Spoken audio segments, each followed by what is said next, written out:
Oi gente, neste vídeo eu gostaria de falar a respeito da filosofia positivista, criada pelo filósofo francês Auguste Comte.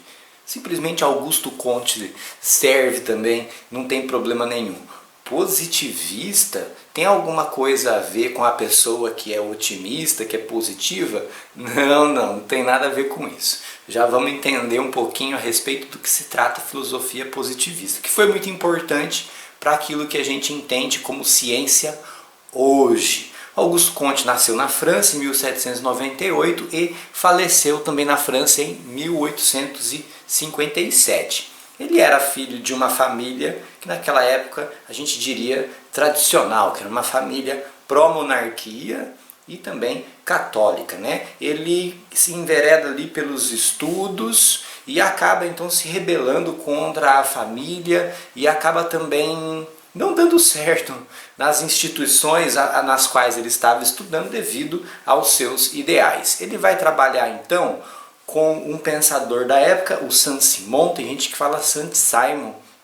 Bom, ele é considerado um socialista utópico. O que é isso? Né? É que ele foi um socialista antes do surgimento do chamado socialismo científico com o Marx. Ele teve uma influência muito grande sobre o Comte. O Comte, então, ele começa a formular a sua filosofia, a sua visão de mundo, influenciado pelo Saint-Simon, mas depois ele vai, então, tomar um caminho diferente, vai apartar-se das ideias. Por quê? Porque o Comte defendia aí uma grande reforma social, uma grande reforma dos costumes, para que o homem alcançasse aí o seu desenvolvimento pleno, a sua evolução plena, não é? Para Comte, o espírito humano se desenvolve conforme a lei dos três estados. Lembrando aqui que eu estou falando do conceito filosófico de espírito com E maiúsculo, né? O Geist, o pensamento humano, a razão humana, né? Para Comte existe essa evolução constante então da sociedade, do conhecimento e da nossa razão, e esse desenvolvimento segue a lei dos três estados. Curiosamente, ele fala que também se aplica ao desenvolvimento individual e ao desenvolvimento de uma ciência específica. Quais são esses três estados? O primeiro é o estado teológico ou fictício, um estado no qual o ser humano tem explicações rasas, tem explicações dogmáticas sobre o funcionamento das coisas, dos fenômenos naturais, de si mesmo, do mundo, de forma geral. O ser humano, então, nesse estágio, ele vê as coisas como tendo causas sobrenaturais, como sendo influenciadas pelos deuses, por espíritos, por demônios ou coisa desse tipo, inclusive naqueles momentos de exceção no que diz respeito a um fenômeno corriqueiro, né? O fundamento para o Comte desse estágio é a imaginação, e ele afirma que corresponde à infância. O segundo estágio é o metafísico ou abstrato, em que o ser humano substitui as divindades por forças. Quais forças seriam essas? As forças químicas, as forças físicas, e até chegar a um ponto que substitui aí pela natureza de forma geral. Aqui é a argumentação que rege a lógica. Quando a gente está falando de metafísica, a gente está falando da procura de explicações puramente pela razão, por um esforço do humano ao pensar e não pela constatação, não é? Essa segunda fase corresponde à juventude para o Comte. A terceira fase, o terceiro estado, é o estado científico ou positivo. Aí sim a gente tem a constatação empírica, a constatação concreta do funcionamento das coisas, do funcionamento do mundo. O que caracteriza esse estado é a demonstração. A preocupação aqui é com as leis científicas que regem os fenômenos. O que são essas leis? São relações constantes daquilo que a gente observa. Essas relações constantes, não é? Essas coisas assim que se mantêm naquilo que a gente observa do mundo, naquilo que a gente observa em nós mesmos, observa ao nosso redor.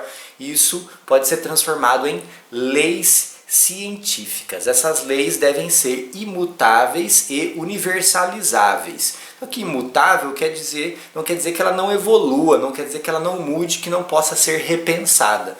Imutável aqui quer dizer que ela é tomada como definitiva por um tempo, até surgir uma lei que explique melhor aquele fenômeno do que a antiga lei. E assim a ciência caminha, a ciência evolui. Ele vai afirmar que esse estado ele seria caracterizado como a virilidade do indivíduo, aquele estado então de maior força, de maior fibra, do auge do nosso desenvolvimento, do auge do nosso conhecimento. Ó, aspas aqui para uma citação do Comte, diretamente aqui do Comte, tá?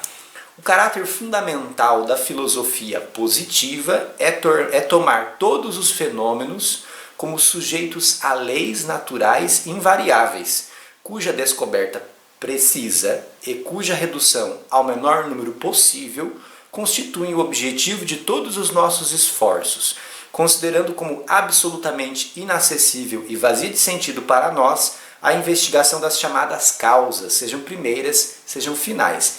Para ele, a busca das causas dos fenômenos, ela é um trabalho da metafísica e não um trabalho da ciência positiva ou positivista.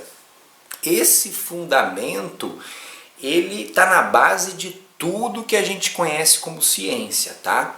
É o grande método positivista, como a gente costuma falar, e que deu impulso ao que a gente chama de ciência hoje. Existem outros métodos ou outros fundamentos epistemológicos? Sim. Na psicologia, por exemplo, a gente está acostumado a falar dessa grande fundação da ciência, fundação no sentido de alicerce, do chão em que a gente pisa, não é? Que temos então o método positivista, o método fenomenológico e do materialismo dialético. São as três grandes linhas, os três grandes paradigmas que fundamentam a psicologia. O positivista é o que teve maior alcance, inclusive para muitas outras ciências. Estou falando de algo assim que já gerou muita polêmica, debate-se até hoje, tá? Mas ninguém passa indiferente ao que o Comte escreveu. Então ele definiu o que é ciência e depois a gente ficou debatendo, debate-se até hoje o que é realmente ciência. Mas aí, para debater o que é ciência, tem que dialogar com o Augusto Comte. Esse paradigma positivista ele é muito importante em que linhas da psicologia? Na comportamental e aí nas suas ramificações. A psicologia, também conhecida como behaviorista, ela é de fundamento positivista. Então a gente tem aí a análise do comportamento, não é? É mais, digamos assim, próxima ou radical no que diz respeito ao positivismo, e a gente vai ter outras que aí vão ter aí suas nuances na relação com os fundamentos do positivismo. O positivismo para o Comte, ele era também uma proposta de organização social. Para ele o poder espiritual, digamos assim, o poder de direcionar a razão das pessoas, de direcionar a mentalidade das pessoas, passaria às mãos dos filósofos e dos cientistas, e o poder econômico às mãos dos industriais. Ele chegou a fundar uma religião positivista, tá? E tem uma igreja positivista no Rio de Janeiro. Não funciona como uma crença, tá? Tem uma importância histórica, é um prédio tombado, não conheci pessoalmente, mas você pode conhecer ele na internet, né? O prédio da religião positivista no Brasil.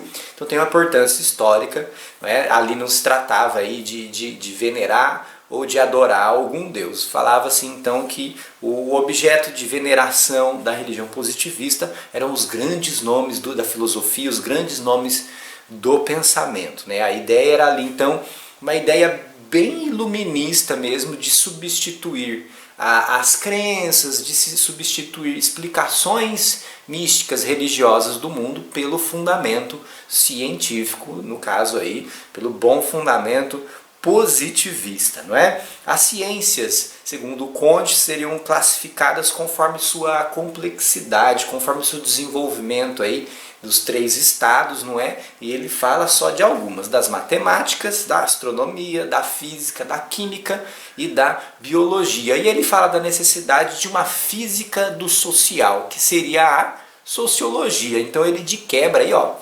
pontapé inicial para o surgimento da sociologia. Quer dizer que toda a sociologia é positivista?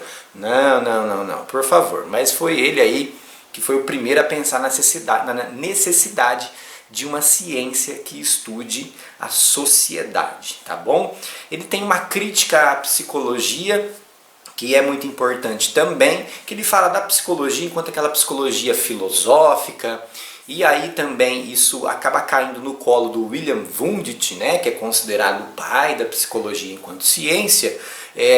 Pro positivismo, nem a psicologia do Wundt era científica, tá? O Wundt trabalhava com um método introspectivo, em que o participante do experimento lá no laboratório via um objeto qualquer e descrevia como ele percebia aquele objeto, tentava aí decantar, né? Tentava aí diminuir as suas menores partes aí, essa percepção do objeto, e narrar isso para o observador, para o cientista lá do laboratório, do estúdio do William Wundt, né? E isso tem vários problemas, porque você está confiando naquilo que subjetivamente alguém narra a respeito da percepção de um objeto. Para a filosofia positivista isso não serve, porque a ciência tem que ser neutra, objetiva, sem interferência do subjetivo, daquele que observa, daquele que faz a experimentação.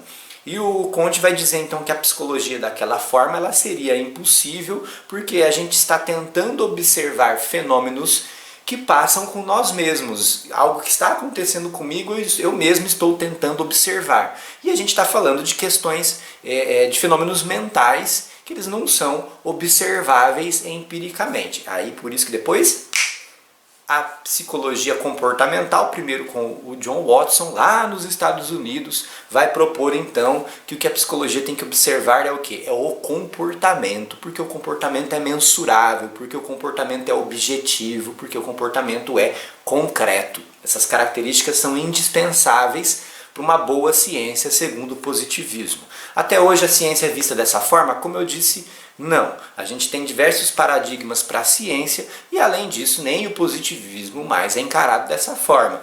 Ele foi aí melhorado, aprimorado, mas alguns de seus critérios básicos para o bom fazer científico, para o bom conhecimento científico, se mantém até hoje.